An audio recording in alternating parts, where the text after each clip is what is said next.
So my name's Wen. I was born and raised in New Zealand, and then I moved to Thailand. Met this guy there at international school. Moved back to New Zealand, did a psych degree.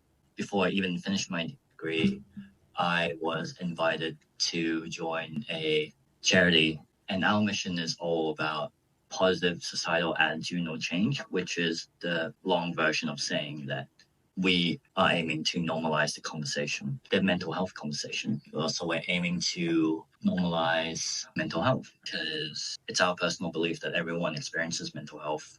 You don't need a diagnosis for depression to know what being depressed feels like, or you don't need a diagnosis for ADHD to know what it's like to feel unfocused. And that's just part of what we do. It's part of making New Zealand people aware of society that we live in. So that's me and that's my company. So I guess I'll also talk about what I'll do. My role right now is as a project operations lead. And what that means is that I do admin, I do IT, I run the tech backbone, I do the research for a program that Carla, my supervisor and colleague, have designed together. So this stemmed from a problem that we've been seeing in New Zealand, where it is difficult to push the idea of going to see a counselor, going to see a therapist in our high school students. We want to change attitudes, we want to change worldviews, but it's so hard to be able to do that in high school students when their attitudes and their worldviews are much more crystallized. So then what my charity did first was that we made a new program that's about educating. I won't say educate, but I guess guiding and providing a program for kids in primary schools to talk more about their feeling. Even the act of recognizing what you feel is already an action that puts you more in control of how you feel and makes you feel more safe in yourself. That's part of mental health education, which we personally think our government hasn't been very good at supporting ourselves. So we just kind of took it upon ourselves to do it. Really big stuff, to be honest. But all we are is just like 18 people in a fairly small company. Yeah, we just do what we can. So that was the first program, Little People, Big Feelings, talking to kids about their emotions, going around the country. And then we decided that we want to put counselors in schools to support that. And I realized that I'm probably deviating from the main point of this interview. That's okay. So, like, you can just talk about what you want. You've told me before that this company is like funded by a person, right? A single person, like what's the name? Yeah, philanthropist. So the company is founded by Mike King, who is a New Zealand comedian, and he is He's a rich guy. He's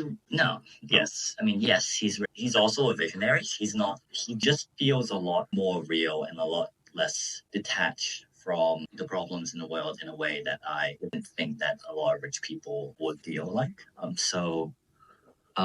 Because he actually started off the charity by being the person who goes into high schools, goes in and talks to kids about the inner critic, which is the voice in your head that says you're not good enough.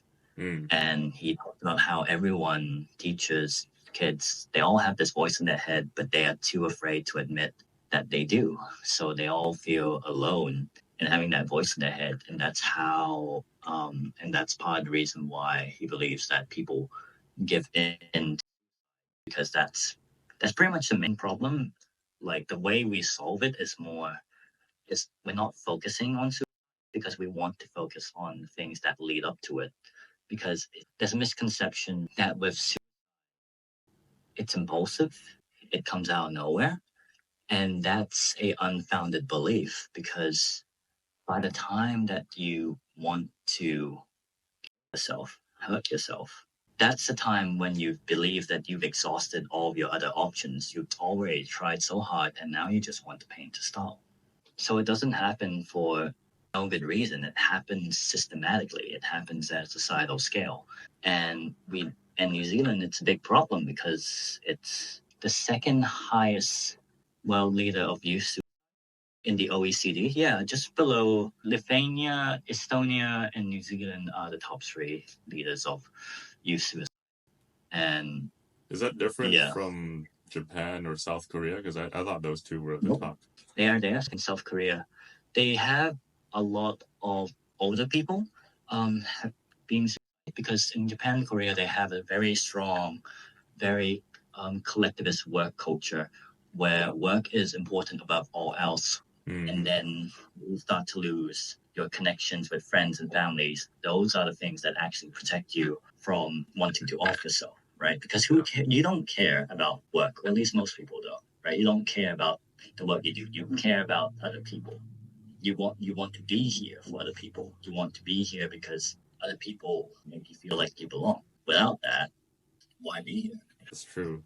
It's always like cringe when companies tell you, "Oh, we're a family here." It's like, no, I'm just here because I'm providing for my family. Like, you're not my family. Right? Yeah, it's.